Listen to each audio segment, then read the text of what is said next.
Please note that it is divided into two distinct zones.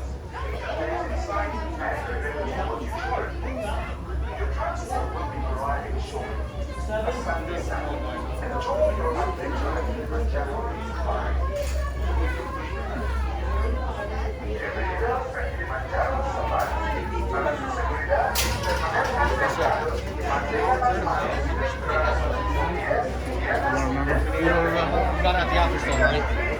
Which This? Yes. the gimbal? No. Okay. It's called a DJI.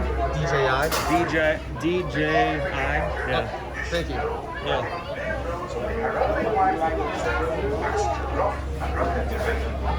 You may experience bumps and sudden jolts on this adventure. To ensure a safe and pleasant trip, you should be in good health and high blood pressure, heart, and other problems, motion sickness, or other conditions that could be aggravated by this adventure. Expected mothers should not ride. Once on board your safari transport, please keep your hands, arms, feet and legs inside and remember to watch your children. Your transport will be provided. John Riverway and Kara Booney, that does mean welcome. So welcome onto my truck. We're gonna hop on board, slide all the way down, and make yourself comfortable.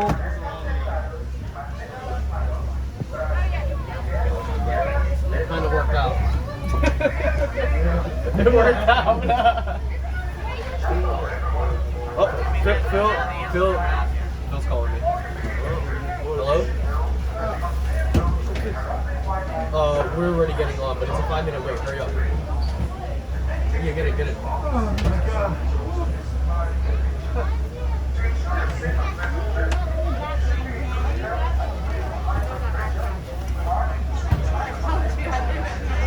I was gonna be sitting on my right. You're gonna watch those hands, arms, feet, legs, doors will be sliding close. Thank you, Warden. Asante Sana. Here at Harambe, like say Twende, that's Swahili for let's go. Well, John, everyone, my name is Jared. I'll be your tour guide today through Harambe's Wildlife Reserve. Now, before we head on in, hello.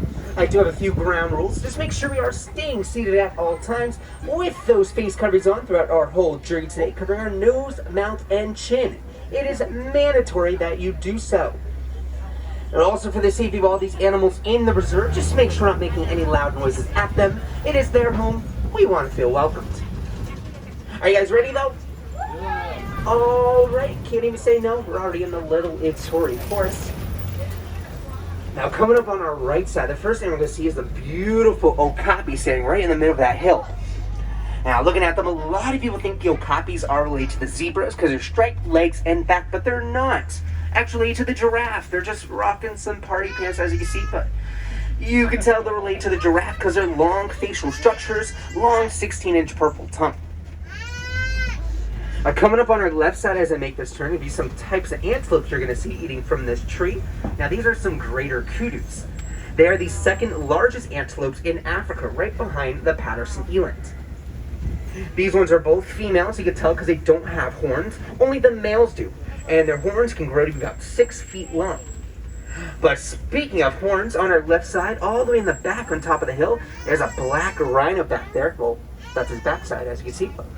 Black rhinos weigh about 3,500 pounds and can reach speeds of up to 35 miles per hour. There's be another one much closer to us on top of this ledge on our left side, also showing off his backside. Better than nothing, though. But sadly, there is only about 5,000 black rhinos left in the world today due to poaching. They're getting poached for their horns. Inside those horns, they have something called keratin in them. But keratin is also found in our fingernails and hair, so why is it so important to people? I have no idea. Just clip your nails. Maybe a haircut. Never know. But back on our right side, another type of antelope in these forests. This is a bongo. Bongos are also called the ghost of the forest because they're very rare to find. I do see the rest of them coming up on our left side. They're all behind this bamboo. Now, if you were to pet one of these bongos, you would get that red color on your hands. Kind of like Cheeto dust. How cute. Just don't eat it. But all the way in the back right on our left side, there's some black and white birds all the way in the back. Those are the saddle-billed storks. They stand about 5 feet tall, have a wingspan of up to 9 feet. That's as long as the canopy right above us. Able to tell the difference between the male and the female stork looking at their eyes. Male storks have brown eyes when females have yellow eyes. Plovers are leaving the little Innisfree Forest, making our way into the Safi River. Now let's see if you find any animals swimming around this water. Okay, well, there's some water. Very cool. These waters look a little quiet right now, so we'll keep on going. Oh, here they are on our left side. There's a whole bloat of Nile hippopotamus in the water. Look at that. When they're born, they're about 85 pounds, grow to be about 5,000 pounds like these big guys you see. Now, if you look closely at some of them, like in the group right in the middle, one of them is actually asleep under the water. Now, they do that, and their bodies automatically rise when they need a breath of air. They never know they're doing that, though, because they're asleep the entire time. But they can hold their breath for up to 8 minutes long, so they don't need that air too quickly. On the island right in front, there's going to be a bunch of white birds laying around. Those are some pink-backed pelicans. Now, those pelicans get their name because during mating season, their backs turn a slight pink. During that time, though, you can find pairs of up to 500 of those pelicans in one small area. That's over 1,000 pelicans.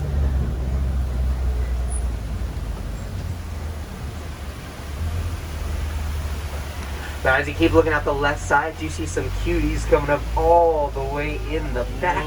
There's a whole float of Nile crocodile lounging around. There's a lot of them swimming too, you see right below us. Now, crocodile, they grow to be about 16 feet long.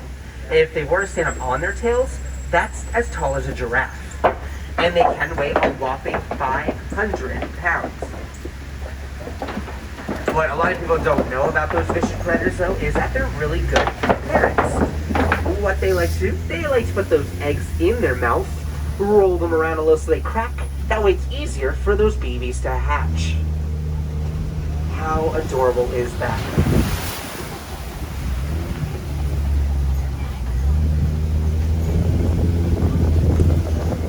But as you can see, it looks like we are going to be leaving the Safi River, about to make our way into the savannah. But before we enter, I see this beautiful tree coming up on our right side. I want to check it out.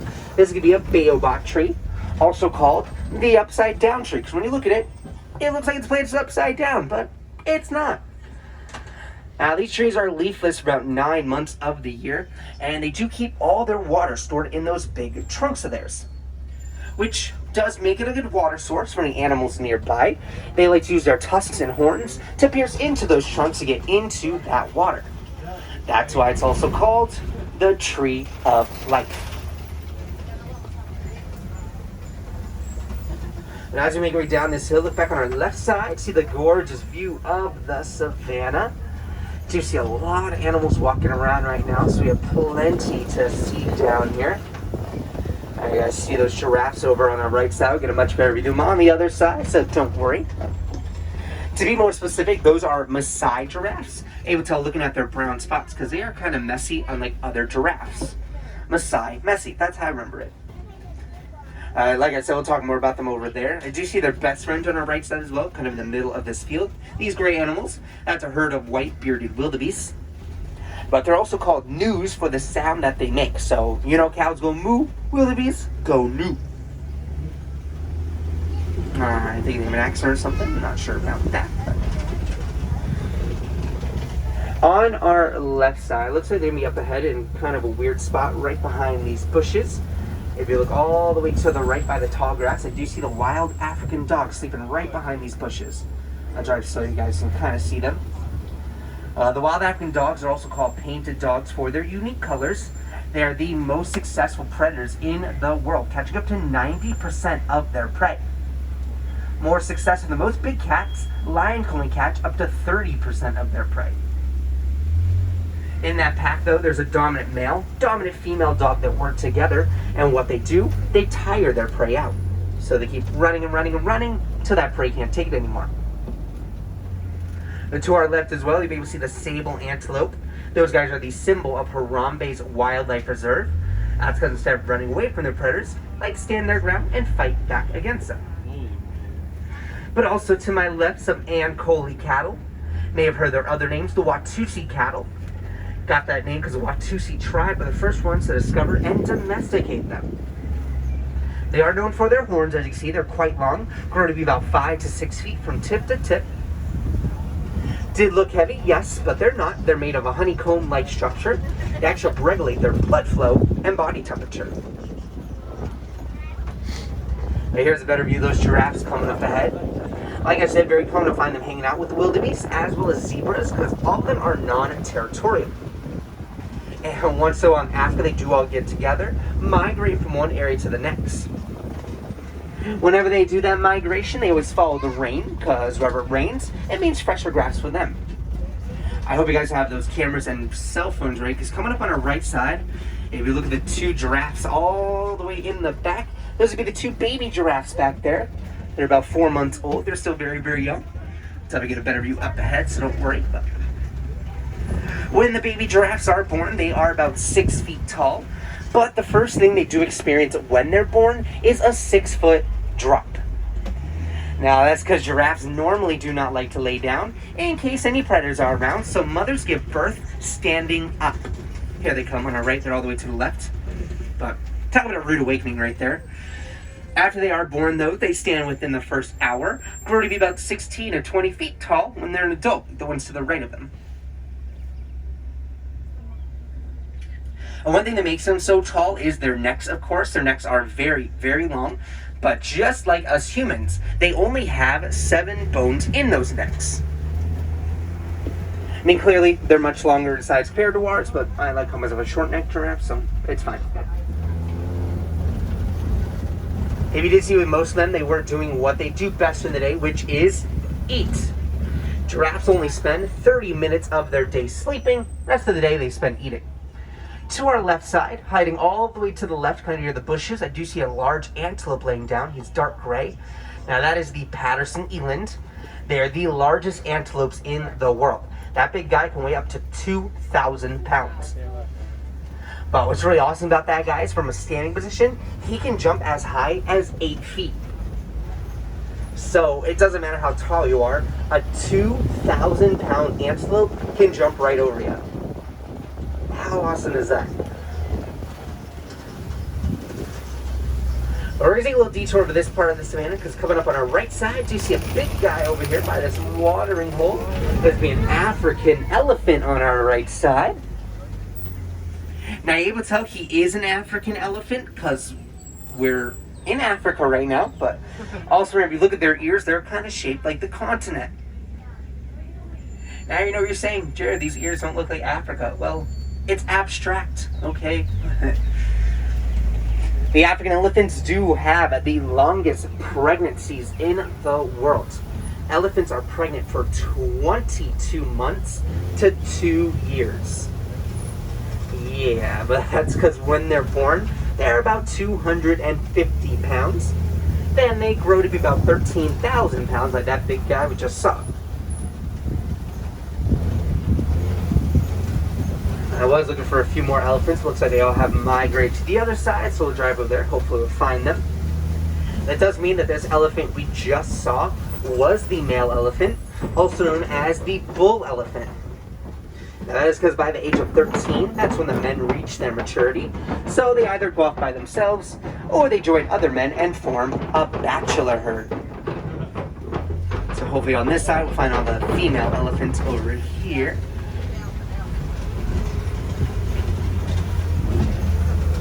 Now before we go find them though, on our left and right, we're coming up on one of their favorite treats, the red clay. Elephants eat this red clay because it has very important nutrients and minerals for them. It is really good for their diet. Up here they come on our left side. Just see one of them really close, but the other one's going to be behind the rocks up ahead, so I'll definitely catch up to them momentarily. As I was saying though, elephants do have a pretty big diet. They can eat up to 500 pounds of food a day.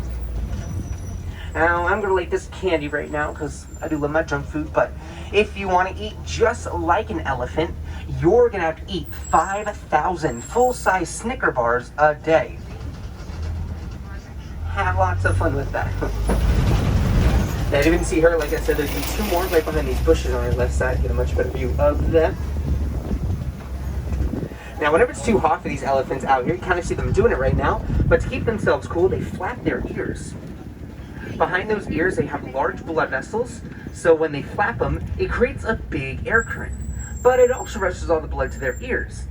It helps regulate their body temperature, and they can get 15 degrees cooler just by doing that. Cute little thing that's called ear conditioning that they have. But sadly in Africa, these elephants are losing their habitat, and because of that, they're intruding on farmers' lands and ruining their crops. Now, scientists have discovered, though, that elephants are afraid of bees. So what farmers are now doing, they're planting beehives around their farm so elephants won't intrude. But because they're doing that, not only is it saving the elephants' lands, it's saving those crops, it's also saving those bees, and we need those bees for our vegetation.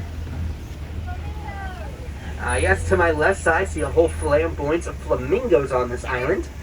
They're greater flamingos. They're the tallest and lightest pink flamingos in the world, standing as tall as 5 feet. But over on the right side, get a better view of some wildebeest as well as these little guys on top of the hill. These are some springbok. Springbok get their name for their leaping ability because those little guys can leap forward about 16 feet and they can jump as high as 6 feet. That is one of their best defense mechanisms against any predators around.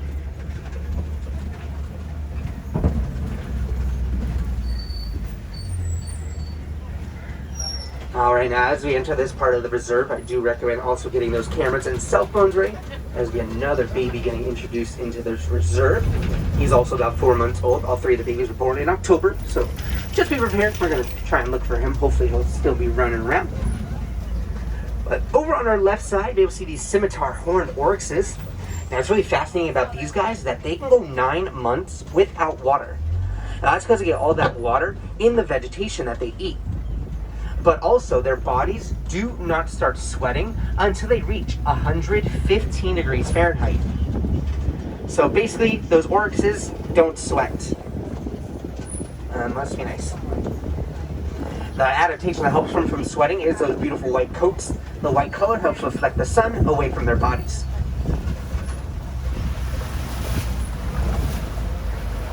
If you were to keep looking at my left side, I do like to play my favorite game over on this hill. Spot the big cats. They do use their camouflage a little too well, so they could be hiding from us right now. And I am talking about some cheetahs.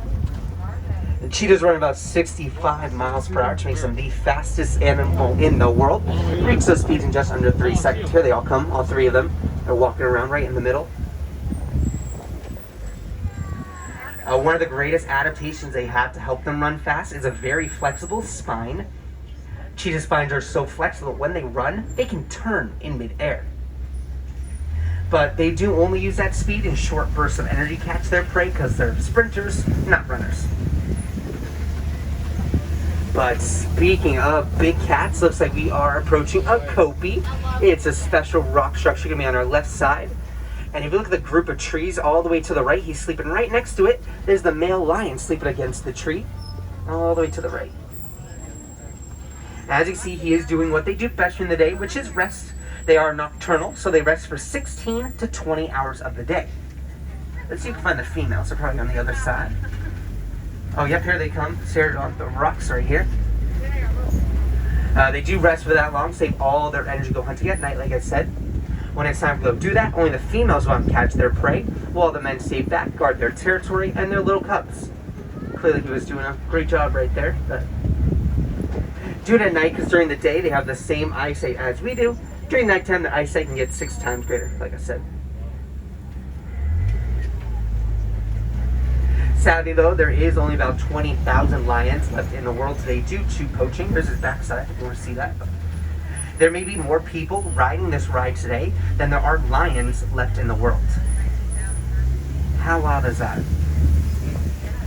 We're going to leave them be, let them enjoy their cat naps. I do believe I saw the baby coming up ahead, so we'll definitely get a good view of him, hopefully. But also on our left side, they're sleeping behind the log. I do see some warthogs sleeping right behind it. Can I see the tusks pointing upward?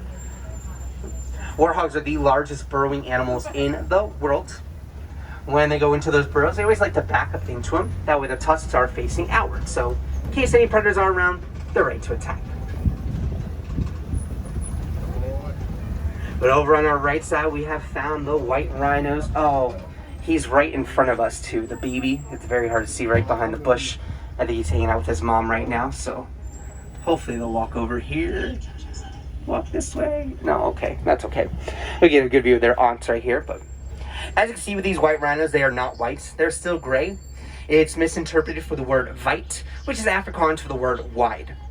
White rhinos have a much wider mouth compared to the black ones. That is one way you can tell them apart. Yeah, the babies are on the right side behind all these bushes, so obviously can't really see him. So let me come right again if you want to check out that baby. What's really crazy about those rhinos, though, is that they do have very poor vision. Rhinos can only see a few feet in front of them. So all those rhinos didn't see us right now. That's why a whole group of them is called a crash, because they run about 35 miles per hour, so they basically run blind. So what happens then? They all end up crashing. How adorable is that? So we're going to leave them be. We're going to leave the savannah, start making our way into the Magadi Glen. Maybe you'll see the Warden's Post coming up on our left side as I make this turn. And right in front of their yard, I do see some Nigerian dwarf goats laying around. A lot of people like to domesticate these goats. They have a lot of great qualities, help save the wildlife in Africa. If you ever feel a little thirsty, just drink some of the milk. Very, very high in nutrition. Also turn some of that milk into some dairy products like cheese as well. But not only are those goats helping us, we're also helping those goats out, keeping this little territory away from their predators, so you never gotta worry about them. It's a win-win for everyone.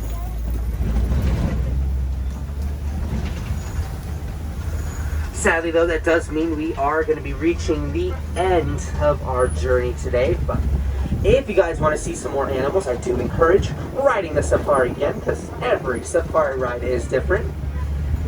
Also check out Gorilla Falls, has a lot more animals like monkeys, exotic birds, and some adorable naked mole rats. A lot of the animals you saw on the reserve today, though, are endangered due to poaching and loss of habitat.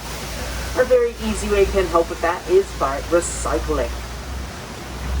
Now you can also ask any merchandise location on how you can donate to the Disney Conservation Fund. Whatever donation you make, Disney will always match that. We are approaching the village, so now would be a perfect time. Make sure all your personal items, make sure you drop anything on the ground or around you. Here in Harambe, we do not like to say goodbyes. Goodbyes are far too sad, far too final. Instead, we like to say Kwaherini, which means to go well. So Kwaherini, everyone, go well, go wild wherever your adventure may take you. My name is Jared. Hope you guys had lots of fun today. If you're on my right side, you're going to watch those hands, arms, feet, and legs, doors sliding